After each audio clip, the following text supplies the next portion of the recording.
Hey y'all, I'm AJ Singletary from GLOVE, that's Gays and Lesbians Opposing Violence. And this beautiful picture today, I didn't know Shay personally, but obviously by the turnout today you can see how much of an impact her life has had on everybody else's. And that's what gets us in the heart, the impact that she had. But the best thing about that is that that will live on, and that you will remember Shay and you will still have her in your hearts. This is an absolute tragic loss. Unfortunately, this is the reality that we deal with today. Of all hate crimes against LGBT people, 79% are against people of color. Of all hate crimes against LGBT people, half, 50%, half of murders. So in the LGBT community, half of murders are transgender women. This is absolutely unacceptable in any community across the world, but especially in the nation's capital, in America. So this is great that you guys are here, and the love, obviously, that you have for her is very, very strong. You can feel it in my bones. So let's bind together and work as a community to make sure this kind of hate violence doesn't happen in the future. Thanks. Thank you. Nick McCoy, critical incident team.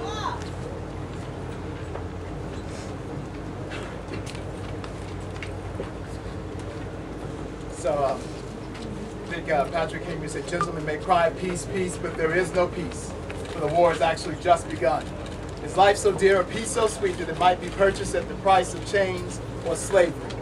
Well, forbid it, Almighty God, for I know not what course others may take, but as for me, give me liberty or give me death."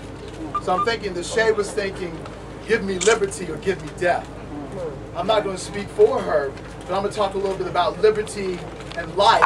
And obviously, we have to recognize that we lost one of our community members in death horribly. I'm going to talk about the fact that we all have to do more in order to change the tide of violence in our community as a whole. That violence and hate crime is on the rise against people of color community, against the LGBT community, and communities across the District of Columbia. We have to learn to respect and understand the losses and tragedies in all communities in order to make sure that we protect our community to the fullest. We have to do more, and I'm going to start with me. I have to do more. I haven't done as much as members of the transgender community, as members of the LGBT community to protect people like Shay. But I have had enough. If you have had enough, can you say enough with me on three? 1, 2, 3. Enough. Sorry, one more time. 1, 2, 3. Enough. Liberty and life is what Shay gave up. I'm not sure if she woke up that morning believing that she was going to be a warrior for all of us. She is a warrior now. She was a warrior then. And I promise to do more. I promise to match the effort, the tremendous effort from MPD. I promise to match the effort from all of our community. But I also promise to ask everyone to do more. Our council members need to do more. Where are they? Our mayor needs to do more. Yes. All of the efforts that they have made have been fantastic, but we need more. But I will start with me first. Thank you.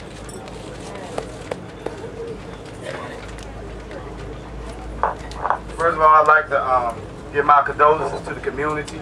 My name is Ronald Moulton. I'd like to also thank Chief Rooms for coming out. She's always in the community, no matter what your agenda is, what your preference is, she's there for everybody. Also, Paul Kwan, the Deputy Mayor for Public Safety. Martin Luther King said, the injustice anywhere is a threat to justice everywhere. And he also said, what affects my brother and sister directly affects us all indirectly. And the minute we understand that, whether it's somebody from this community, a youth down the street, somebody's mother, or whatever, that we have to come together and say we will not accept people to be gunned down in the streets of D.C. and then people walk around like they haven't done anything. That has to stop. The only reason why people commit crimes like this is because they think they can get away with it. That's right. So we got to step up and let people know that this cannot happen. And I give my condolences to the family. Anything I can do to help you or help anybody out here, you can call me. My number's on the back of the badges, and like the badges say, the hate must stop. Yeah. No matter what your preference is, the hate must stop. Yeah. The hate must stop. Thank you. We'd like to thank the Anacostia Coordinating Council and donating the plastic tags. Thank you. Phil Canal. Phil Canal. Next we have Vanessa Crowley, DC Trans Coalition.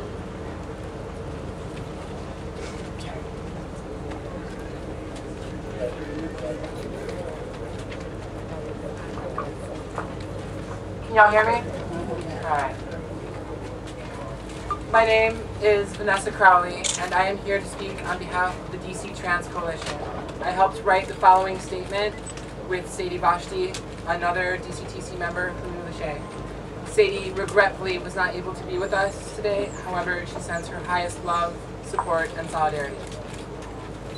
Lashai was a friend to many people in the community, including several DCTC organizers who all offer our sincerest condolences to those grieving this loss. We must stress once again the absolute necessity for the police and the media to respect Lashai's gender identity. The least that we can do is respect her chosen and lived identity. While nothing can bring back those we have lost or undo the suffering that we share, we can and we should confront the daily terror and anxiety that trans and gender non-conforming people face. We can do this by building networks of mutual support and solidarity that sustain our efforts to feel safe and to make change. Together, we must challenge the institutional racism, poverty, transphobic attitudes, lack of social services, criminalization of sex work, and other policies that jeopardize our security and jeopardize our communities. We demand that MPD make finding Lashai's killer a top priority. We appreciate your presence here. However, we do not want Lashai to become a repeat of the unsolved lethal stabbing in 2009 of Talia Nanabu Mack in broad daylight. Yep. Yep. Or the 2010 assault of Chloe Moore by an off-duty police officer who has not been charged in the case. Lashai's murder is yet another visceral reminder that transgender women are consistently placed in dangerous situations. These acts of violence are not insulated incidents. The recent findings of the DC Trans Needs Assessment show that trans communities in DC have overwhelming concern for our physical safety. Regardless of the motives in the case, our lives are institutionally marginalized and regarded as expendable.